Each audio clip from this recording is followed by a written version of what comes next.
Sir basically आज का market कैसा था? अगर एक वर्ड में डिस्क्राइब करोगे आज का मार्केट कैसा रहा तो मैं कहूँगा गंदा मार्केट।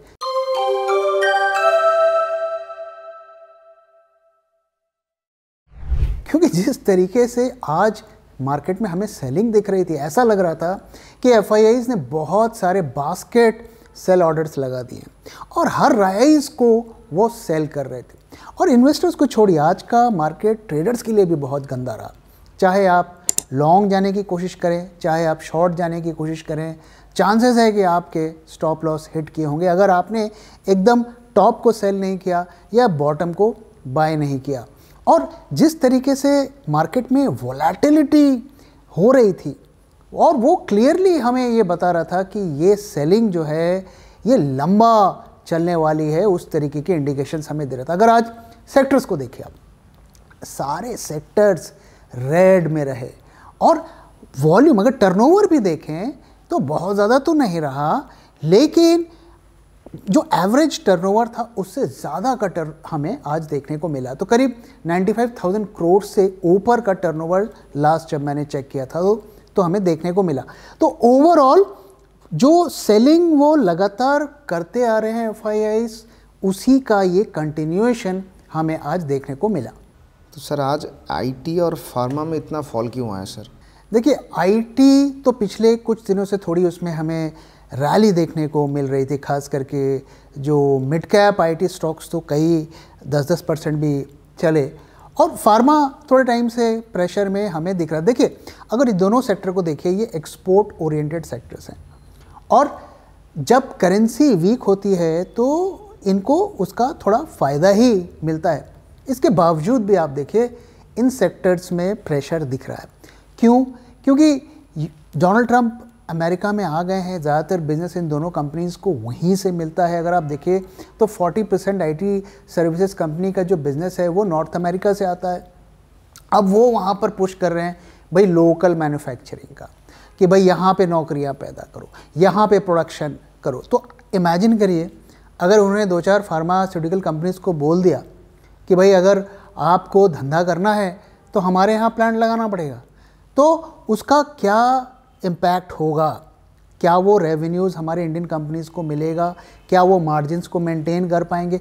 सिमिलरली अगर आईटी सर्विसेज कंपनीज़ को वो बोलते हैं कि भाई आप ज़्यादा से ज़्यादा लोगों को अमेरिका में रखो, आउटसोर्सिंग मत करो, तो क्या वो उस तरीके से अपने जो कॉन्ट्रैक्ट्स को की कॉस्ट कम कर पाएंगे? आज उनकी स्ट्रेंथ क्या है? वो सस्ते दरों पर आउटसोर्सिंग की डील देते हैं क्लाइंट्स को और क्लाइंट उन्हें पसंद करता है। अगर क्लाइंट को ये ऑप्शन दिया जाए कि भाई अमेरिका में रह के काम कराना है और इंडिया में रह के काम कर, दोनों के कॉस्ट सेम है, तो वो ऑब्वियसली अमेरिका के ऑप्शन को चूज़ करेगा, क्योंकि सेम टाइम जोन पर काम होगा और क्लाइंट के पास जो काम करने वाले लोग होंगे। तो इन कारणों से दोनों सेक्टर्स प्रेशर में दिख रहे हैं। आज दोनों सेक्टर आप देखिए तो 3-3.5% के करीब वो डाउन रहे और मिड कैप आईटी स्टॉक्स में भी अच्छी खासी गिरावट हमें देखने को मिली है। सर हम लोग जैसे दिखता है हम लोगों को कि लार्ज कैप का जितना फॉल आता है उससे ज़्यादा मिड कैप और स्मॉल कैप का आता है, लेकिन इस बार वैसा कुछ दिखा नहीं। इसका क्या रीज़न है? देखिए, अगर आप अगर कोरिलेशन करें, अगर आप लिंकिंग करें लार्ज कैप और मिड कैप स्मॉल कैप्स की, तो जो इंस्टीट्यूशंस होते हैं, खास करके एफआईआईज होते हैं, तो दोनों जगह इन्वेस्ट करते हैं। लेकिन अगर लार्ज कैप में देखें तो एफआईआईज का, डीआईआईज का ज़्यादा इन्वेस्टमेंट होता है, क्योंकि अक्सर उनके शेयर जो होते हैं ज़्यादा वैल्यू के होते हैं। तो अगर आप देखें कि एक रिटेल इन्वेस्टर जो 20,000-25,000 से शुरुआत कर रहा है, तो उसे ज़्यादा क्वांटिटी में शेयर खरीदने हैं, ज़्यादा शेयर खरीदने हैं, तो ऑब्वियसली वो जो छोटी वैल्यू के शेयर को प्रेफर करते हैं। तो लार्ज कैप का सेंटिमेंट इंस्टीट्यूशनल बाइंग सेलिंग का सेंटिमेंट होता है और स्मॉल कैप मिड कैप का सेंटिमेंट अक्सर जो रिटेल छोटे निवेशकों के सेंटिमेंट को बताता है। अब पिछले 2-3 महीनों से कौन सेल कर रहा है? एफआईआई सेलिंग कर रहा है। और इसीलिए आप देखिए कि अभी लास्ट मंथ तक ऐसा था कि लार्ज कैप में तो बहुत गिरावट हो रही थी और स्मॉल कैप मिड कैप उतने नहीं गिर रहे थे। तो एफआईआई सेलिंग कर रहे हैं तो लार्ज कैप गिर रहा है और अभी भी रिटेल वाले या जो लेट कमर्स हैं जो मार्केट में घुस रहे हैं वो अभी भी जो है छोटे शेयर को खरीदना पसंद कर रहे हैं। लेकिन दोस्तों ये दोनों जो होती हैं ये अक्सर एक साथ तो इनकी सेलिंग बाइंग नहीं होती है, लेकिन एक दूसरे को ये फॉलो करते हैं। तो अभी लार्ज कैप गिर रहे हैं और स्मॉल कैप्स मिड कैप्स भी अब गिरना शुरू हो गए हैं। तो धीरे धीरे आप देखेंगे एक स्टेज आएगा कि लार्ज कैप शायद सेलिंग रुक जाए और मिड कैप स्मॉल कैप की सेलिंग शुरू हो जाए। अभी रिसेंटली एक स्ट्रेस टेस्ट किया गया और उसमें ये पता लगाया कि अगर किसी को अपने स्मॉल कैप फंड में अगर अपनी पोजीशंस को सेल करना हो, और जैसे आप रिडीम करते हैं फंड को और फंड मैनेजर को वो सेल करना पड़ता है, तो उसको पूरी तरीके से सेलिंग एब्जॉर्ब करने के लिए 15-20 दिन तक लग सकते हैं। तो ये क्या हमें बताता है? ये बताता है कि अगर बड़ी सेलिंग आ गई तो इनके प्राइजेस तेज़ी के साथ क्रैश करेंगे, क्योंकि बाज़ार में इतनी लिक्विडिटी नहीं है। तो अगर आप सोली स्मॉल कैप मिड कैप में आप पैसा लगा रहे हैं या उन फंड्स में पैसा लगाएं तो थोड़ा सावधान रहिए। और हमने अक्सर देखा है जब बड़े गिरावट होती है मार्केट में तो लार्ज कैप तो 30, 40, 50% तक या मैक्सिमम 60% तक रुक जाते हैं, लेकिन मिड कैप स्मॉल कैप तो 80-90% तक गिर जाते हैं। तो इसलिए रिस्क वहाँ पर ज़्यादा है और इसलिए हम कहते हैं कि हमें बैलेंस करके चलना चाहिए कि थोड़ी स्टेबिलिटी भी पोर्टफोलियो में रहे और गेन भी ज़्यादा रहे। तो मिक्स करके हमें चलना चाहिए। तो एक कहावत है कि अगर लार्ज कैप जो है वो 20% तक फॉल होते हैं तो मिड कैप 40, स्मॉल कैप 60% तक फॉल हो जाते हैं। तो ये सच बात है क्या? नहीं, ऐसा कोई रूल नहीं है कि लार्ज कैप ज़्यादा गिरता है, मिड कैप कम गिरता है, या मिड कैप ज़्यादा गिरता है, लार्ज कैप ज़्यादा गिरता है। इन जनरल अगर देखें तो सारा ये बीटा का खेल होता है और मिड कैप स्मॉल कैप के बीटा ज़्यादा होते हैं, कई स्टॉक्स के बहुत ज़्यादा होते हैं। तो ऐसे में कई स्टॉक्स आपको बता सकता हूँ जिनका में लार्ज कैप से भी कम मूवमेंट होती है। अगर आप उनके स्टॉक प्राइजेस को देखें तो इसका कोई ऐसा सच रूल नहीं। अगर आपको पता करना है कि आपका कितना मूवमेंट होगा कंपेयर टू इंडेक्स या निफ्टी या लार्ज कैप, तो आप बीटा से पता कर सकते हैं।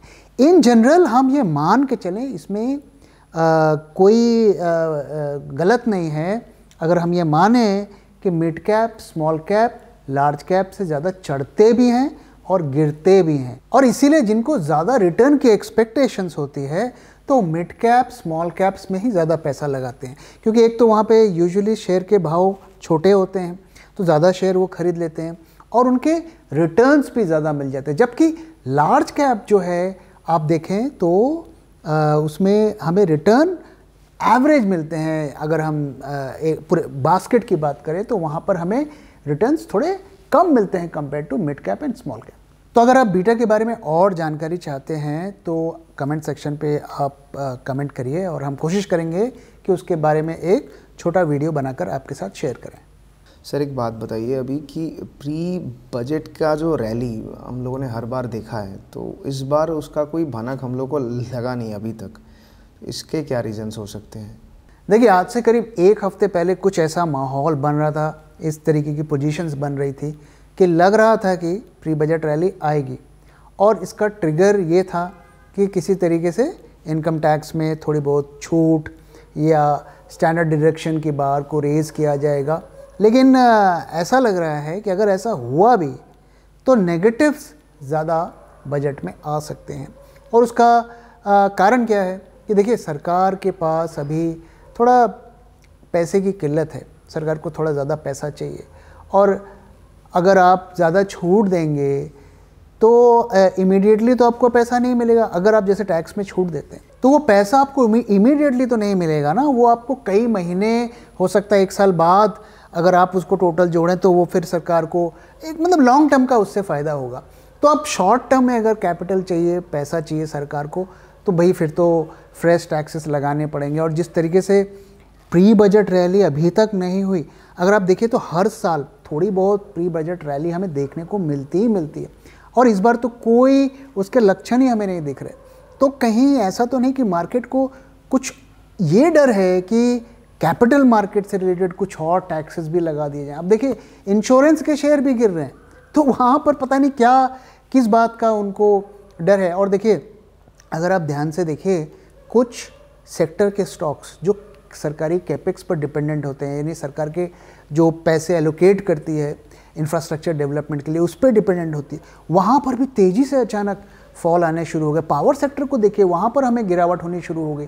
तो ये हमें क्या बता रहा है कि मार्केट को होप नहीं है बजट से कि कुछ खास होने वाला, या जितना पॉजिटिव होगा शायद उससे ज़्यादा नेगेटिव हो जाए। तो इसलिए अब तो कोई सीन ऐसा लगता नहीं है कि प्री बजट रैली का, क्योंकि हमारे सामने ही बजट खड़ा हुआ है। तो अब बहुत मुश्किल है और अब ये शायद हमें ये होप अब छोड़ देनी चाहिए। सर नियर टर्म में कोई रिकवरी आपको दिख रही है सामने? देखिए नियर टर्म की जहाँ तक बात है, देखिए आज का अगर आप ओआई का डेटा देखिए तो जनवरी महीने में करीब 21,000 कॉन्ट्रैक्ट्स कट किए गए, लेकिन अगर फरवरी में देखें तो 25,000 कॉन्ट्रैक्ट्स ऐड किए गए। ये क्या बता रहा है? ये बता रहा है भाई ये जो शॉर्ट पोजीशंस हैं ये रोल ओवर होके अगले महीने जा रही है। तो नवंबर से दिसंबर, दिसंबर से जनवरी, अब फरवरी में भी पोजीशंस को ले जा रहे हैं। तो ये क्या इंडिकेट कर रहा है? ये कोई ये इंडिकेट तो नहीं कर रहा कि भाई बजट आ रहा है, कुछ पॉजिटिव आने वाला है, हम अब चलो अपनी पोजीशंस को काट लें। तो कट तो रही नहीं है, रोल ओवर हो रहे हैं और फ्रेश एडिशंस भी हो रहे हैं। तो चाहे आप एफआईआईज की फिगर्स देख लीजिए सेलिंग की, वो भी हर दिन सेल की फिगर्स आ रही हैं। वहाँ उनके डेरिवेटिव मार्केट्स में भी सेल की पोजीशंस बनी हुई हैं। और हमारा बीटी इंडिकेटर भी अगर आप देखें वहाँ पर भी कोई मेजर बदलाव की इंडिकेशन नहीं दे रहा है। अभी तक की जो फिगर्स हमें देखने को मिल रही है ट्रेंड कंटिन्यूएशन की हमें देखने को मिल रही है। इसके बावजूद भी बजट में क्या आने वाला है इसका मार्केट को हमेशा पूरा अनुमान नहीं होता। थोड़ी बहुत उन्हें जानकारी होती है, छन छन के निकलती है, लेकिन अभी तक उनको पूरी जानकारी तो नहीं होगी कि क्या पॉजिटिव आने वाला है, क्या नेगेटिव आना है। तो अगर बजट वाले दिन कोई मेजर सरप्राइज आ जाता है तो वो प्री बजट तो रैली नहीं हो पाएगी, लेकिन एक पोस्ट बजट रैली हमें देखने को मिल सकती है। लेकिन अगर ऐसा होने का 1% भी चांस होता तो पोजीशंस में रिफ्लेक्ट होता। विक्स बढ़ रहा है, ओआई बढ़ रहा है, एफआईआई की सेलिंग की फिगर्स आ रही है। तो ये सब देखकर बहुत कम उम्मीद है कि नियर टर्म में कोई रैली आएगी। हाँ, एक टेक्निकल बाउंस जो है निफ्टी में 200-300 पॉइंट की रैली एक दिन 2 दिन आ जाए, जो कि स्वाभाविक है, क्योंकि जब भी इतनी बड़ी फॉल होती है तो उसका एक शॉर्ट कवरिंग वगैरह होती है, लोग अपनी शॉर्ट्स की प्रॉफिट बुक करते हैं, तो उसका एक टेक्निकल बाउंस बैक हमें देखने को मिलता है। उसके अलावा कोई मीनिंगफुल बाउंस का अभी तक तो कोई सीन हमें नहीं दिख रहा है।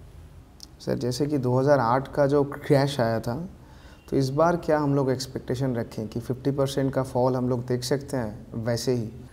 देखिए कोई भी अगर हिस्ट्री में आप मेजर क्रैशेस को देखें, हमारे इंडिया में 2008 या 2000 के .com जो क्रैश हुआ था, अगर कोई भी क्रैश देखे वर्ल्ड में, क्रैश का मतलब ही है कि इंडेक्स 40-50% गिर जाता है।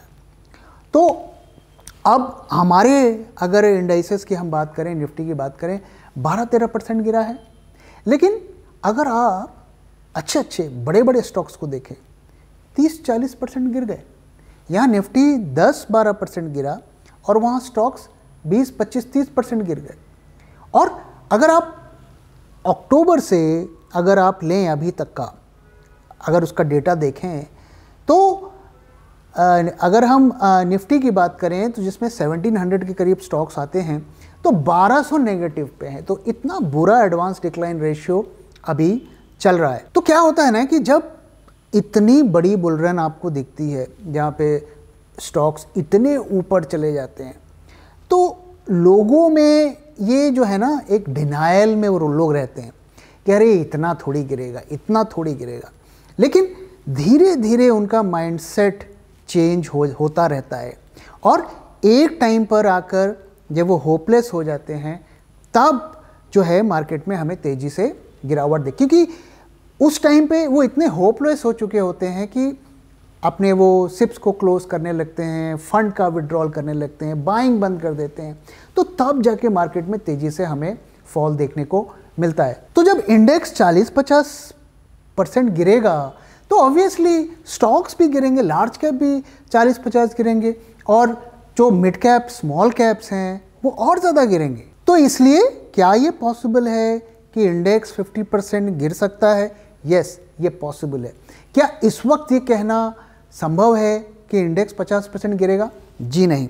लेकिन बहुत से मेजर स्टॉक्स जो हैं 30-40% गिर चुके हैं और गिर रहे हैं, और अभी फ्रेश सेट ऑफ स्टॉक्स अगर आप देखें जो नहीं गिर रहे थे वो भी गिरना शुरू होंगे। तो जब तक हमारे डिफेंसिव सेक्टर्स हैं उनमें हमें मेजर फॉल नहीं देखने को मिलेगा, तब तक इंडेक्स भी तेजी से नहीं गिरेगा। अभी अगर आप देखें इंडेक्स के जो हैं कुछ स्टॉक्स तो बहुत गिर रहे हैं, लेकिन कुछ स्टॉक्स अभी भी इंडेक्स को संभाले हुए। जिस दिन वो हिम्मत हार गए उस दिन आप देखेंगे कि किस तरीके से इंडेक्स गिरता है, और जिस दिन वो शुरू होगा उस दिन आप देखेंगे कि इंडेक्स भी 50% गिर सकता है। तो टू समराइज, फिलहाल 50% फॉल की कोई संभावना नहीं है, लेकिन इस संभावना को हमें दिमाग में रखना चाहिए।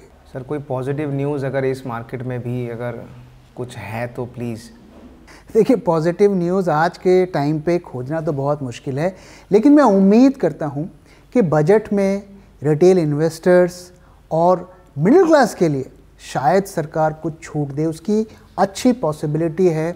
और इनकम टैक्स में किसी तरीके का बदलाव अगर होगा, पॉजिटिव बदलाव होगा, हमें फ़ायदा देने का बदलाव होगा, तो मैं सरकार के लिए थैंकफुल रहूँगा। और मेरी रिक्वेस्ट है कि कुछ ना कुछ ज़रूर इस डायरेक्शन पे किया जाए।